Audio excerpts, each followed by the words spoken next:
Welcome to the deep dive. So today we're going to be looking into some really perplexing and sometimes pretty disturbing real-life mysteries and criminal cases from Japan. That's right. We've got a fascinating stack of, YouTube transcripts, news reports, stuff like that. And these stories, they really lay bare some unsettling facts. Our goal here is really just to cut through the noise and give you the clearest picture we can of these, gripping stories. And like always, we want to try and pull out some critical insights. I mean, these cases, they are disturbing, no doubt about it. But they also give us this unique look into human nature, right? Motives, the hunt for justice. And often more questions than answers, it seems. Exactly. So you should walk away knowing these stories, even the ones that just, don't make easy sense. Okay, let's get into the first one. This is the really perplexing death of Kosuke Nozaki. You might know him as the Don Juan of Kishu. Oh yeah, quite the nickname. Yeah. He was one of Japan's richest guys, super famous, made his fortune in real estate. But yeah, the nickname came from his, let's say, very active love life. He apparently claimed to have charmed, get this, 4,000 women. Wow. I mean, having $28 million probably didn't hurt his chances either. Probably not. He even wrote this best-selling autobiography where he basically said he only worked hard for money so he could seduce young women. Spent millions doing it. And he had that famous quote, didn't he? Something about dying. Oh, right. He said, I know all this nighttime activity may cause my death, but if I can die in the sack and go to heaven, then I'm good. Quite the philosophy. It really is. And despite that whole approach, in 2018, when he was 77, he actually got married. Yeah, to Saki Sudo. She was only 22, called herself a fashion model, but turns out she was actually a former adult movie star. And the story goes, the reason she married him, allegedly, was for an allowance. About 1 million yen a month. Which is what, like $9,000 a month? Pretty much. A decent sum. But, it didn't last long. Just 3 months into the marriage, on May 24th, 2018, Nozaki just dropped dead. He was eating dinner with Saki at his home in Wakayama. Just like that. And the autopsy. Yeah, the autopsy was pretty conclusive. They found a huge, absolutely lethal amount of stimulants in his system. Way more than anyone would take accidentally. So accident was out. Suicide was ruled out pretty quickly, too. Which leaves homicide. Someone killed him. And you can imagine the media frenzy, right? The Don Juan is dead. Everyone was talking about it. Oh, absolutely. And suspicion fell on Saki almost immediately. Well, yeah. She was alone with him for the last, 4 hours? No one else was there? And the motive seemed pretty straightforward. His massive estate. That house alone in Wakayama was worth like 1.3 billion yen. That's a huge potential gain. And her actions afterwards, well, they didn't exactly help her case, did they? Not at all. What did she do? Okay, so just 2 months after he died, she makes herself president of his whole business empire. Gives herself a $1.5 million annual salary, and on the very same day, transfers 300 grand from the business right into her personal account. That's brazen. And then there was the funeral. Reports said she was seen, laughing and playing games on her phone. Not exactly the picture of a grieving widow. But then there's this other twist, right? About divorce papers. Yeah, this is a crucial detail. It came out later that Nozaki had actually served her with divorce papers shortly before he died. Okay, so wait. If they were getting divorced. Exactly. Under Japanese divorce law, she likely would have gotten very little compared to inheriting his fortune. Just a pittance, really. So if she knew that was coming. It potentially gives her a much stronger motive to, prevent the divorce from happening permanently. That level of immediate money grab and the funeral behavior, it's just so bold, isn't it? It really is. It could be seen as extreme confidence maybe, or just a complete lack of concern about how it looks. How do the courts in Japan view that kind of stuff?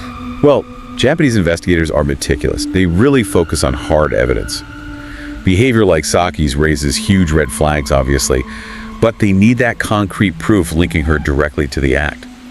It shows how, having a very public life can backfire and how money can drive people to extreme risks.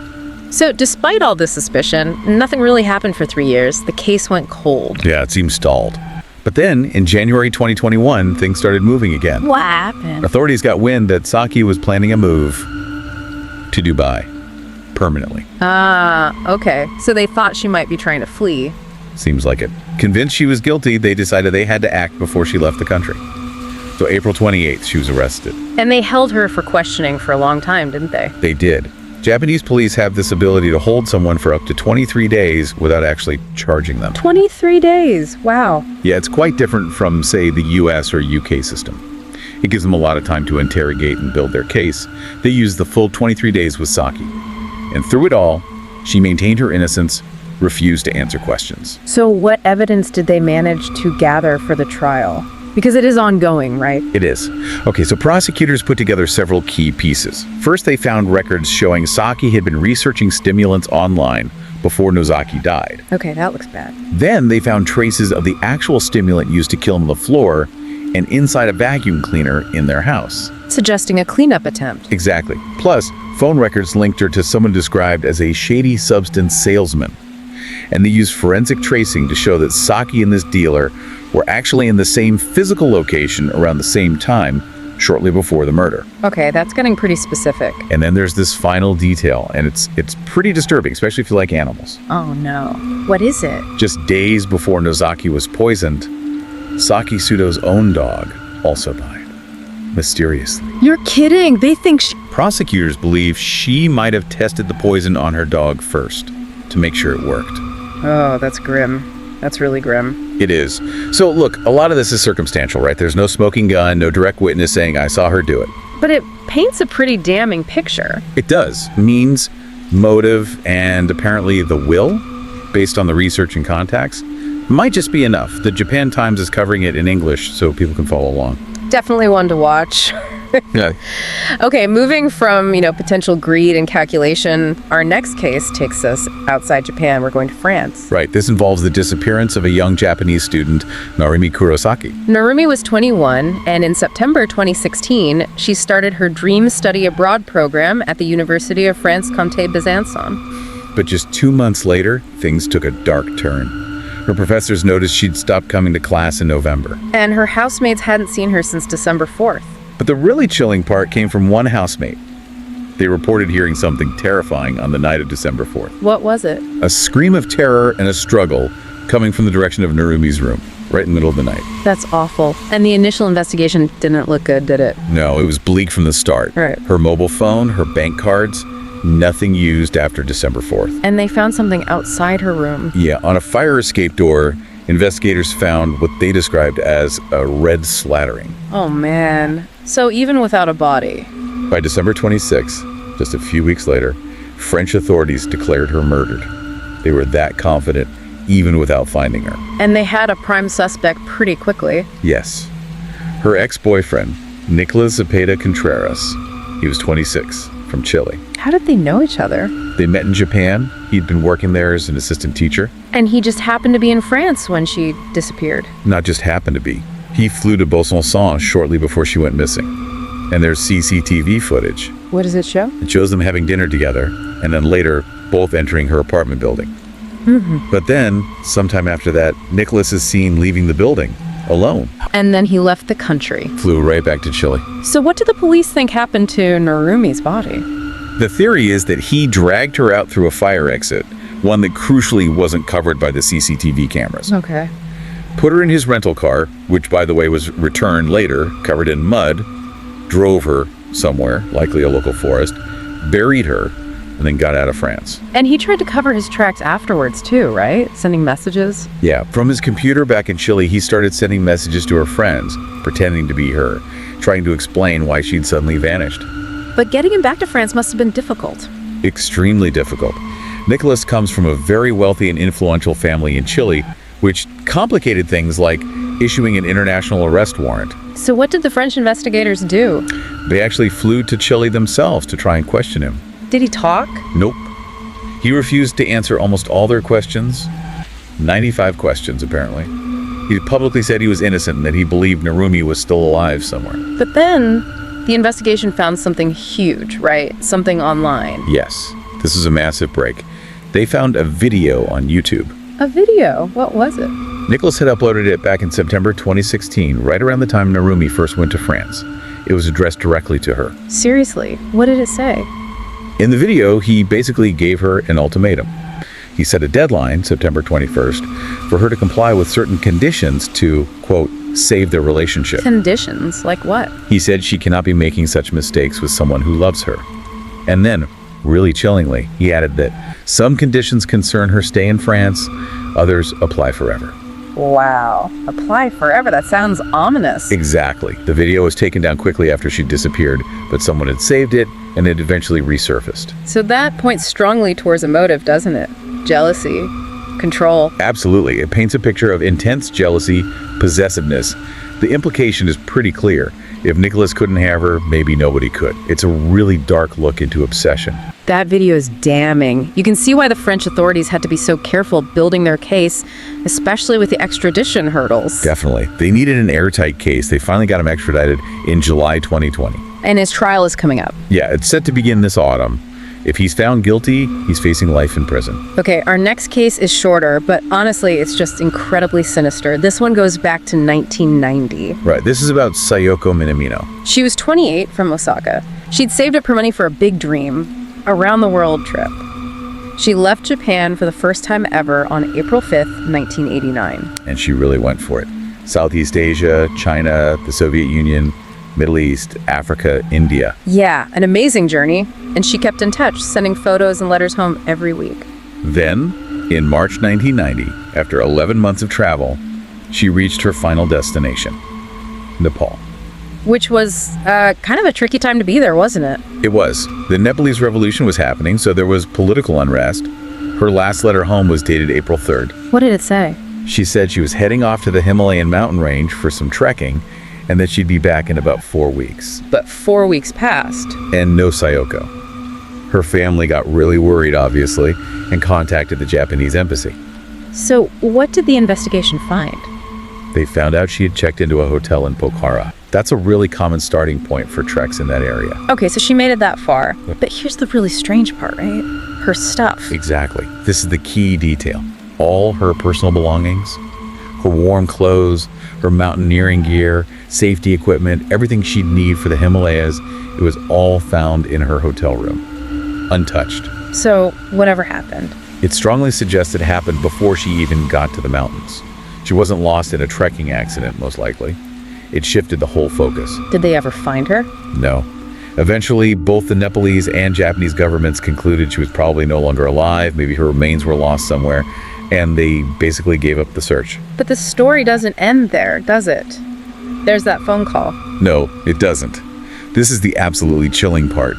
Mid-August 1990, months after she disappeared, her family back in Japan gets a phone call. And on the line, They hear Sayoko's voice. Her mother picked up. She heard Sayoko say simply, it's hard to breathe, this is awful. oh my God, what did her mother do? She was screaming down the phone, Sayoko, what's wrong? Where are you? But all she heard back was the sound of her daughter crying. And then the line went dead. Just like that. Just like that. Yeah. And since that call, nothing. No new developments at all. So, was it really her? Or could it have been some kind of cruel prank? We just don't know. It's completely unclear. But her mother to this day is adamant. She insists it was her daughter's voice. Which, if true, implies, well, something possibly even worse than just dying in an accident, a truly terrible fate, or maybe some kind of horrific deception. It just leaves you hanging. One of those mysteries that just sticks with you, completely unresolved. Yeah, truly haunting. Okay, from these mysteries involving disappearances, we're going to shift now to a case of just horrifying, calculated cruelty back in Japan. This is the story of Satoshi Uematsu, a name that became infamous across the country. His background is, well, it's something. He used to be an elementary school teacher. Right, but apparently he decided dealing with kids was, quote, too stressful. So at 23, he quit teaching and became a carer instead at a place called Tsukuya Mayurien. Which is a residential care center, right? For people with intellectual and physical disabilities. Exactly.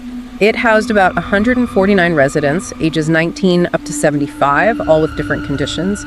And apparently, Uematsu took a, let's say, particular interest in the residents who were bedridden. He worked there for 3 years and then suddenly resigned in February 2016. Did people see it coming? Not really. It surprised his colleagues. They generally thought he was diligent, friendly even. Although some did say they'd noticed a change in his personality recently before he quit. Something felt off. And the same month he quit his job, he did something really alarming. He tried to deliver a letter. Yeah, a handwritten letter.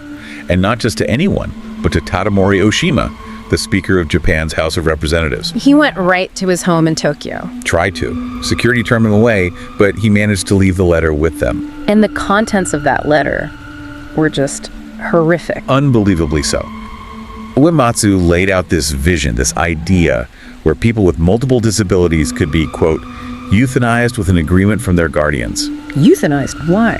He claimed it was for the sake of Japan and world peace. Said it would help the global economy and somehow prevent World War III. Just bizarre reasoning. That's beyond bizarre. And wasn't there more? A plan? Yes. The second half was even more disturbing. He detailed a specific plan to break into 2 care facilities, including the one he used to work at, and kill 460 disabled people. 460. Yes. He said he'd do it quickly and painlessly, wouldn't harm any staff, and promised he'd turn himself in afterwards. And he signed it. Left his name, his contact info, his address, everything. So naturally, Oshima didn't just pass this along. He gave it straight to the police. Of course, Uematsu was quickly apprehended. And they put him in a mental hospital. They did. For 12 days. But then... They let him go. After a letter like that, how? Incredibly, yes.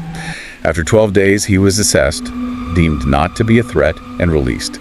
A decision that would have, well, absolutely dire consequences. That just seems unbelievable. A monumental failure in the system somewhere. It really does.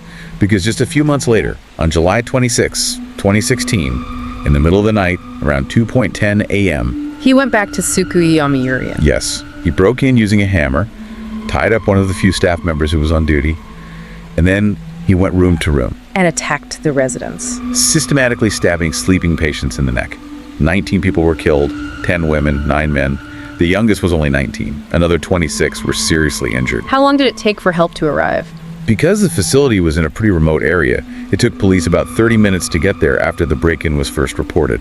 And Uematsu? Did he turn himself in like he promised in the letter? He did.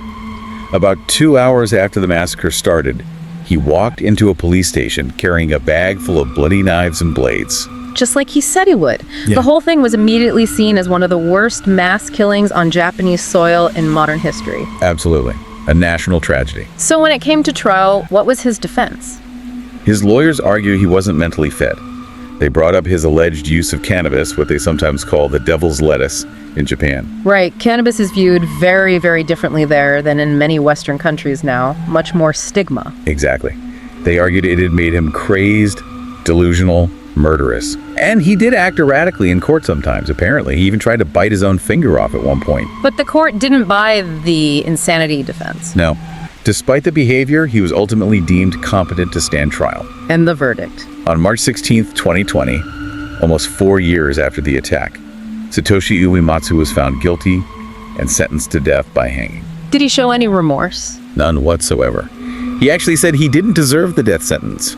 He stuck to his belief that people who can't care for themselves just create unhappiness in society and have no heart. It's chilling. Did he expect people to support him? Apparently, yes. He seemed genuinely surprised that his actions didn't get more public backing, which some people connect to the underlying stigma around disabilities that still exists in Japan. It's just horrifying. It really forces you to think about societal attitudes, the failures in mental health checks. And how deep-seated prejudice can lead to such extreme violence. As far as we know, his execution date hasn't been set yet. Okay, we've covered some incredibly dark ground. For our last story, let's look at something. Well, just plain bizarre. A really strange little mystery from Sakai City in Osaka, and this just happened last month. Yeah, this one is odd. Okay, so picture this. May 5th, around 11 p.m. at night, a 60-year-old man goes downstairs in his own home, maybe for a glass of water or something, And he walks into his kitchen. and finds a complete stranger sitting at his kitchen table.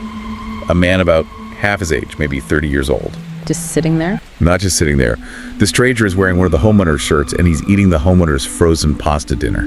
You have got to be kidding me. Wearing his shirt, eating his pasta. I know.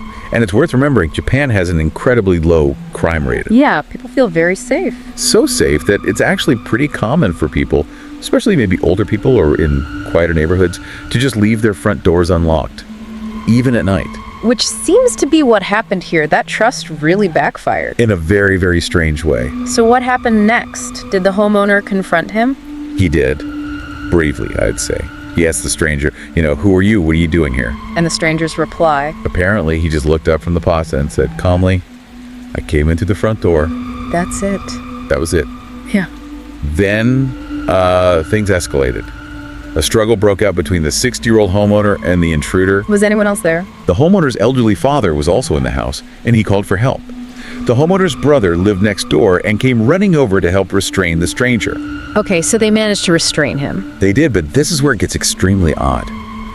As they were holding him, or maybe right after, the 30-year-old stranger just collapsed. Collapsed. Yeah, suddenly lost consciousness. Yeah. And by the time the police and paramedics arrived, he was dead. Dead. Just like that. Do they know why? That's the mystery. His cause of death is still undetermined. Nobody knows why he suddenly died. But wait, weren't there conflicting reports about this? About the struggle? Yes, that's right. This makes it even more confusing. One news report from YTV described the struggle just like we discussed the homeowner, his father, his brother restraining the intruder. Okay. But another report from ABC News told a completely different story. How different? ABC claimed there was no struggle. They said when the 60-year-old homeowner came downstairs, he found the stranger already unconscious on the kitchen floor. And the pasta still cooking in the microwave. Whoa. Okay. That's a huge difference. It really is. It changes everything. How so? Well, if the YTV report about the struggle is true, then you have to wonder, could the homeowner or his family somehow be implicated in the death, even accidentally, during the restraint? Right. It raises questions about potential manslaughter or something. But if the ABC report is true, and he was already unconscious when found, then the mystery is even deeper. How did he die? Why was he in that specific house? Why was he wearing the man's shirt? Why was he making pasta if he was about to collapse? It makes no sense either way, really. Exactly. As one person commented online about this story, the more I try to make sense of it all, the harder it gets. Yeah, it feels like maybe the real story, whatever it was, just died with that stranger in the kitchen. We might never know. Very possibly. Just a bizarre, tragic, and completely unresolved event. Yeah. You know, looking back at all these cases, the calculated betrayal of Saki Sudo, perhaps, the obsessive control driving Nicholas Cepeda, the unexplained disappearance of Saigoko Minamino, the chilling ideology of Satoshi Uematsu, and this completely baffling death in Saikai City, they really do highlight the complex and sometimes very dark parts of human behavior, don't they? They absolutely do. They exist in every society, I think. And these stories push against our understanding of why people do things, and they really show the limits of finding clear answers or achieving perfect justice sometimes. So maybe the thought to leave you with today is this. What does it actually mean to seek justice when the evidence is, mostly circumstantial, like in Nozaki's case? Or when the motives are just shrouded in mystery, like with Sayoko or the man in Sakai? Or when the acts themselves, like Uematsu's massacre, seem to just defy all human reason. Yeah. And how do we as societies grapple with knowing that this kind of profound darkness is real and present? It's worth thinking about how these stories play out and maybe why it's important to confront these uncomfortable truths even when the answers aren't easy or clear. Well, that's all we have time for on this deep dive. Thank you so much for joining us. We really hope it's given you a lot to think about.